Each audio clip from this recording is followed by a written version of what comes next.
تبلیغ کمیشن یہ قیامت تک جاری رہے گا۔ میں، زید، بکر، کوئی بھی ہو، اللہ جس سے چاہے اپنے دین کا کام لے لے۔ اللہ تعالیٰ اگر چاہے تو چھوٹے چھوٹے پرندوں سے بھی بڑے بڑے ہاتھی مروا دے۔ اللہ چاہے تو اپنے کعبے کی حفاظت کی ڈیوٹی بھی چھوٹے چھوٹے پرندوں کو سونپ دے، تو یہ اس کی مہربانی ہے۔ دعا کیا کریں اللہ جتنی بھی زندگی ہے حضور کے دین کی نوکری ہی نصیب فرمائے، اور زندگی کی آخری صبح تک، زندگی کی آخری شام تک اللہ اس کے رسول کے دین کا کام کرتے رہیں۔ کچھ احباب نے محبت فرمائی، کچھ احباب نے اس کو ناپسند بھی کیا، لیکن اپنی اپنی مرضی ہوتی ہے، کیفیتیں اللہ تعالیٰ کی ذات ہی جانتی ہے۔ صرف آپ یہ خیال کیا کریں کہ جب حضور کے دین کی بات آئے تو کسی کا نفس نہیں آڑے آنا چاہیے۔ وہ زید بکر ہے، وہ میں ہوں، وہ جو کوئی بھی ہے۔ اور بزرگ تو فرماتے ہیں جہاں سے آپ کو اچھی بات ملے وہاں اچھی بات لینے کے لیے بیٹھ جاؤ۔ آپ لوگ، میری بہت ساری دعائیں آپ کے لیے کہ جنہوں نے مجھے حوصلہ دیا، بیٹھے، سماعت کیا۔ اللہ تعالیٰ آپ کو اور مجھے دونوں جہانوں میں اس کی جزا عطا فرمائے۔ فقہ والے سے باتیں کی گئیں، طہارت سے لے کے عبادات تک، حقوق العباد کی باتیں ہوئیں۔ ایک پوائنٹ رہتا تھا، وہ میرا خیال تھا کہ وہ ضرور عرض کروں، اور وہ بھی حقوق العباد کے حوالے سے یہ ہے، نکاح اور طلاق کے مسائل۔ عموماً ہمارے گھروں میں اللہ ماشاء اللہ تھوڑے گھر ایسے ہیں کہ جہاں لڑائی جھگڑے نہ ہوں، وگرنہ میاں بیوی کی جو لڑائی ہے یہ ہر دوسرے تیسرے گھر کی ایک بدقسمتی سے ہمیں علامت نظر آ رہی ہے۔ بیوی اپنے خاوند سے خوش نہیں اور خاوند اپنی بیوی سے راضی نہیں ہے۔ کبھی کبھی ایسا بھی ہمارے سننے میں آیا کہ خاوند بیوی پہ باروب ہو کے کہتا ہے کہ مجھے تو اللہ نے 4 کا حکم دیا، میں تو 4 بھی کر سکتا ہوں۔ تو کاش ہم دین کو سمجھیں۔ مجبوری یہ ہے کہ ہم دین کو صرف اتنا ہی لینے کی کوشش کرتے ہیں جتنی ہمیں ضرورت ہوتی ہے۔ اللہ دین تو کامل اکمل دین ہے، سارے مسائل دین نے ہمیں بتا دیے۔ قرآن کہتا ہے فَانكِحُوا مَا طَابَ لَكُم مِّن النِّسَاءِ مَثْنَىٰ وَثُلَاثَ وَرُبَاعَ فَإِنْ خِفْتُمْ أَلَّا تَعْدِلُوا فَوَاحِدَةً۔ قرآن کہتا ہے جو عورتوں میں سے تمہیں بھا جائیں 2 سے، 3 سے، 4 سے نکاح کرو، لیکن اگر تم عدل نہیں کر سکتے، لیکن اگر تم ان میں عدل قائم نہیں رکھ سکتے تو پھر ایک پر ہی اکتفا کرو، پھر ایک ہی نکاح ہے۔ نکاح اگر شہوت معتدل ہے تو نکاح سنت ہے، اگر شہوت کا غلبہ ہے تو نکاح واجب ہے۔ اس سے جتنا جلدی ہو وہ کوشش کرے نکاح کر لے۔ اگر بندے کو پتہ ہے میری طبیعت بڑی کڑوی ہے اور غصہ بڑا آتا ہے تو اس حالت میں نکاح کرنا مکروہ ہے، اور اگر حقوق زوجیت ادا کرنے سے قاصر ہے تو پھر نکاح کرنا حرام ہے۔ یہ علماء نے بڑی خوبصورت ایک ترتیب رکھی ہے۔ حضرت عبداللہ ابن مسعود رضی اللہ تعالیٰ عنہ روایت کرتے ہیں، بخاری مسلم میں یہ روایت موجود ہے، نبی رحمت صلی اللہ علیہ وآلہ وسلم نے ارشاد فرمایا جس سے طاقت ہو، یعنی جو گھر بسانے کی طاقت رکھتا ہے، اسے چاہیے نکاح کرے، اسے چاہیے نکاح کرے۔ نکاح شہوت کو کم کر دیتا ہے، شہوت کا زور توڑ دیتا ہے، نکاح شرمگاہ کی حفاظت کرتا ہے، نکاح آپ کی نگاہوں کو نیچے رکھتا ہے۔ اور حضور فرماتے اگر کسی میں یہ طاقت نہیں، اسے پتہ ہے کہ میرے پاس نان و نفقہ ادا کرنے کے لیے میرے پاس رقم نہیں ہے، حقوق زوجیت ادا کرنے کے لیے میں قاصر ہوں، تو پھر حضور فرماتے اسے چاہیے روزے رکھے، پھر اسے چاہیے کثرت سے روزے رکھے۔ روزے شہوت کو توڑ دیتے ہیں، یہ انسان کی اکڑ کو، تکبر کو اور اس کی شہوت کو اور برے خیالوں سے انسان کو روکتے ہیں۔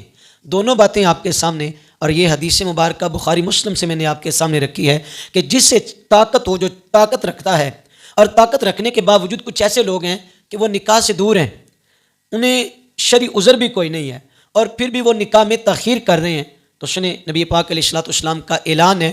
حضور فرماتے ہیں النکاح من سنتی فمن راغب عن سنتی فلیس منی، او کما قال صلی اللہ علیہ وسلم۔ حضور فرماتے ہیں کہ نکاح میری سنت ہے، اور جس نے میری سنت سے منہ موڑا، جس نے میری سنت سے اعراض کیا، حضور فرماتے وہ ہم میں سے نہیں ہے، فلیس منی، وہ ساڑھے وچوں ہی نہیں۔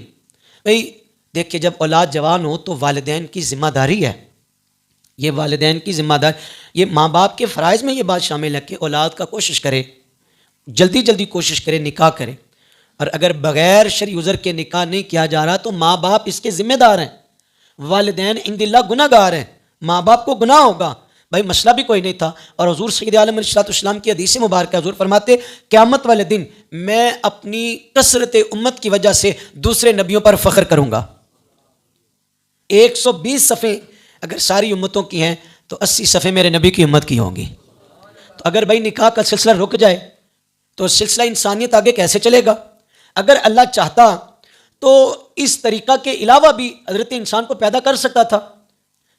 اللہ چاہتا کن کہہ کے سارے مرد ایک ہی بار، ساری عورتیں ایک ہی بار پیدا کر دیتا، لیکن اللہ تعالیٰ نے ایک حکمت عملی کے تحت اس نظام کو چلایا۔ اور اس کا مطلب ہے جو نکاح سے دور ہیں اور بغیر شرعی عذر کے، وہ جو میں نے پہلے آپ کی خدمت میں عرض کر دی ہے، وہ قرآن کے نبی کے فرمان کی مخالفت میں ہیں، انہیں تھوڑا سا اپنے اندر جھانکنا چاہیے، من میں ڈوب کر سوال کرنا چاہیے۔ دنیا کی دولت تو یہیں پہ رہ جائے گی۔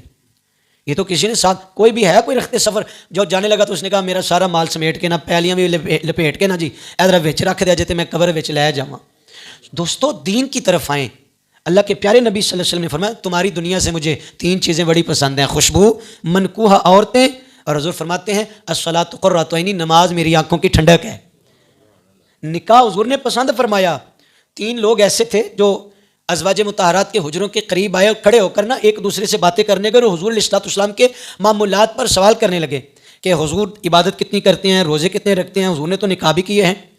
ایک وقت میں 9 ازواج مطہرات حضور کے عقد میں رہیں، اور میں قربان جاؤں کملی والے علیہ السلام کے کردار کی، آپ کی عظمت کو سلامیاں قیامت تک سارے بندے سلامیاں پیش کرتے رہے، حق پھر بھی ادا نہیں ہوتا۔ 9 ازواج کے درمیان میرے نبی نے ایسا عدل کیا کہ ہماری اماں جی کوئی بھی ایسی نہیں تھی کہ جنہوں نے حضور سے کبھی کوئی شکوہ کیا ہو۔ اچھا وہ 3 بندے پتہ کیا باتیں کر رہے تھے؟ وہ ایک کہتا ہے کہ نبی پاک علیہ السلام تو نکاح بھی کیے ہیں، نبی پاک علیہ السلام، وہ ایک کہتا ہے میں تو بھائی ساری زندگی عورتوں کے قریب ہی نہیں جاؤں گا، دوسرا بول کے کہتا ہے میں تو ساری رات نوافل پڑھتا رہوں گا، اور تیسرا کہتا ہے میں تو ساری زندگی روزے رکھوں گا۔ اب بات آپ پتہ نہیں کہاں سے کہاں لے جاتے ہیں، اور میں تو قرآن و سنت کے مطابق ہی کرتا ہوں۔ ایسے بھی لوگ ہوئے ہیں جو نبیوں سے بھی اپنی عقل کو زیادہ جانتے تھے، معاذ اللہ۔ وہ کہتے تھے کہ ہماری عقل زیادہ ہے۔ اللہ کے پیارے نبی صلی اللہ علیہ وسلم تشریف لائے، حضور نے فرمایا، حضور علیہ السلام ناراض ہوئے اس بات پہ، جو فرماتے تم کیا کہہ رہے ہو، عورتوں کے قریب نہیں جاؤ گے، تم کیا کہہ رہے ہو، میں ساری رات نوافل پڑھوں گا، میں جناب روزے رکھوں گا۔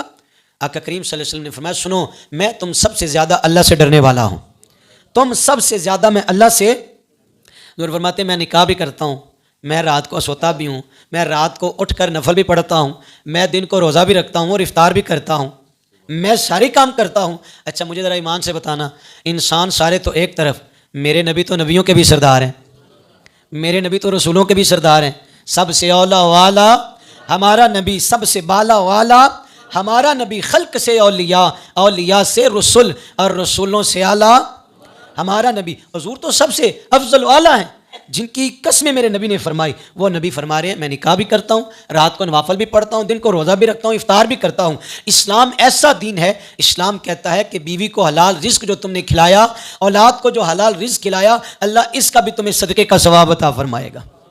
کتنا خوبصورت ہمارا دین ہے، کتنا پیارا ہمارا دین ہے۔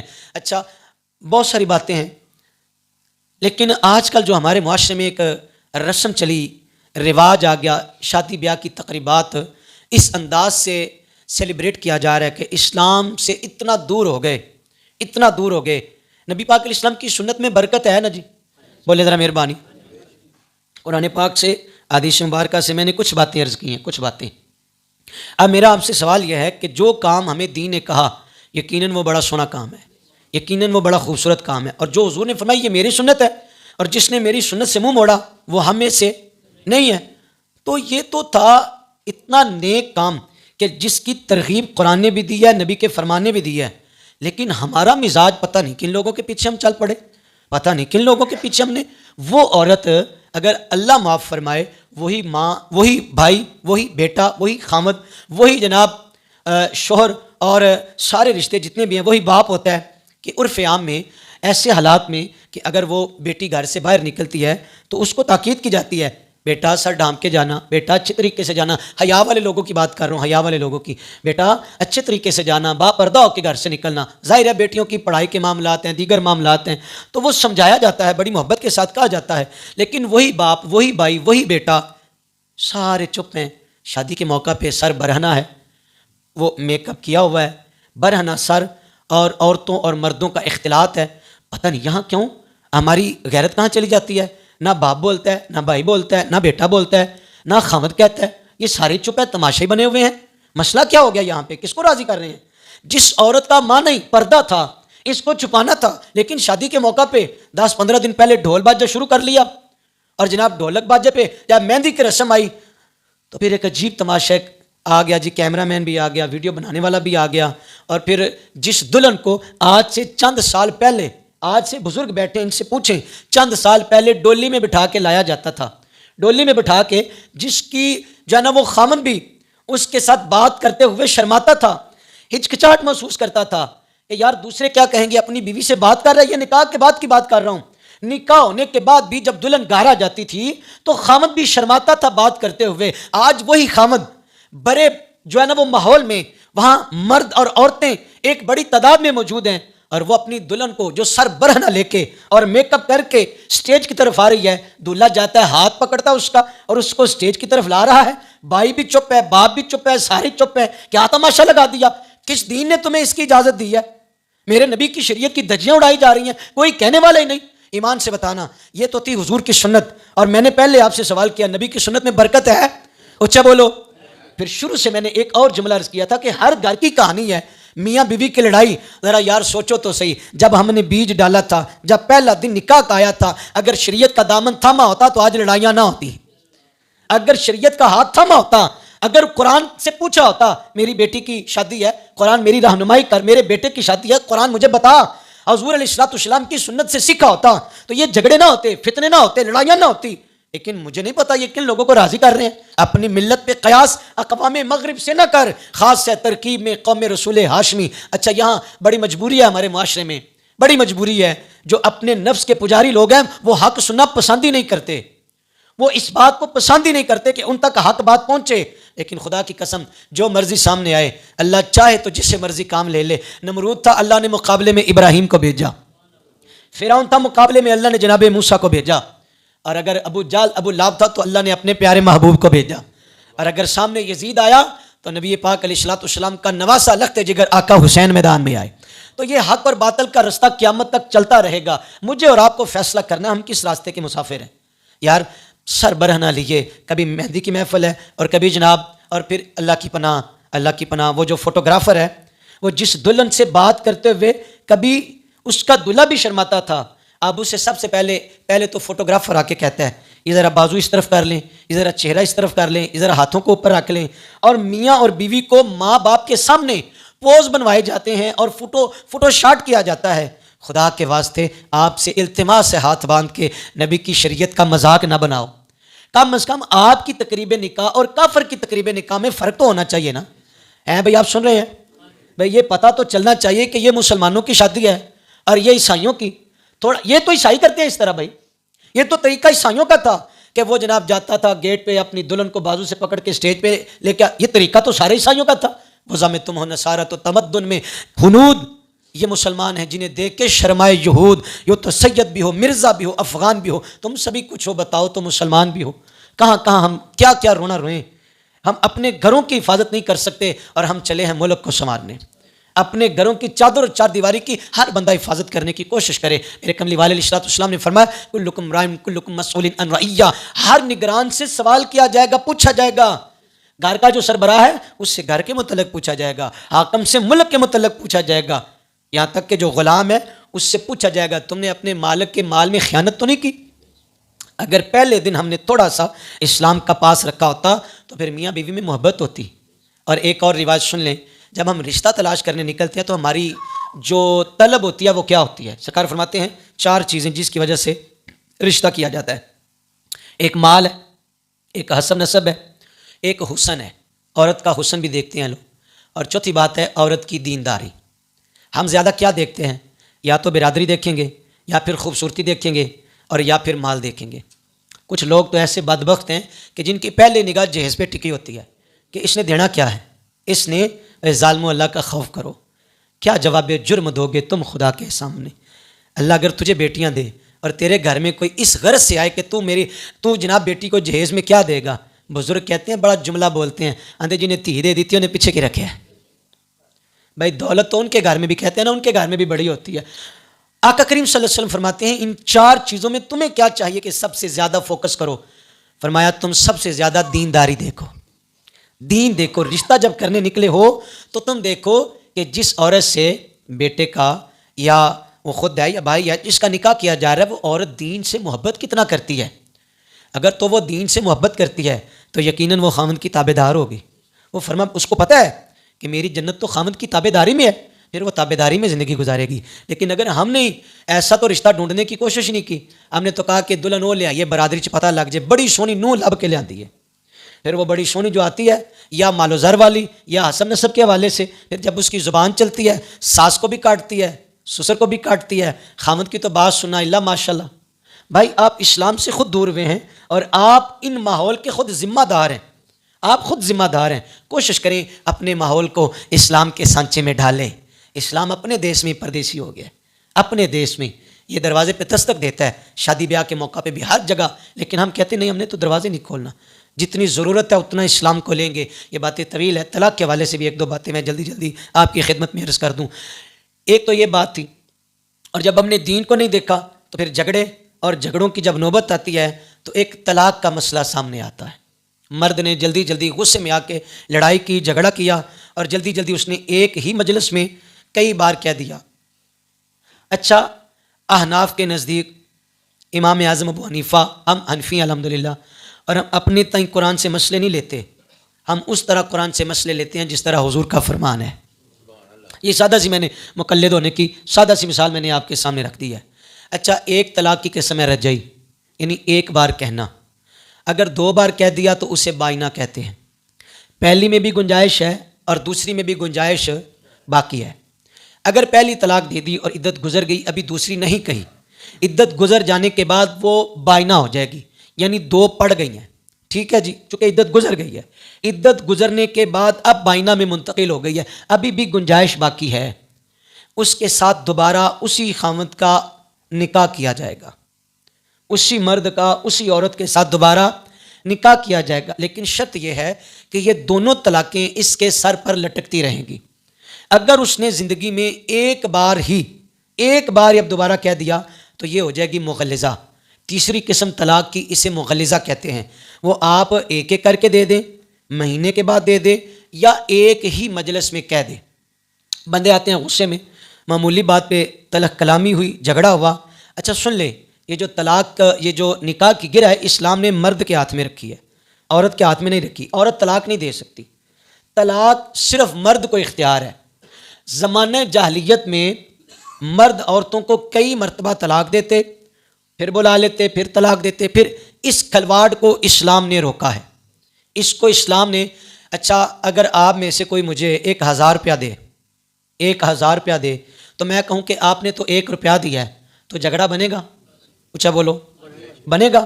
چلو 1000 تو بہت زیادہ ہے، 100 کی بات کر لیتے ہیں، 10 روپے کی بات کر لیتے ہیں۔ آپ دکاندار کے پاس جائیں، جلدی بات سمجھ آ جائے گی، دکاندار کو دیں 10 روپے اور وہ کہے تم نے تو مجھے 1 روپیہ دیا ہے، بات بن جائے گی یا جھگڑا ہوگا؟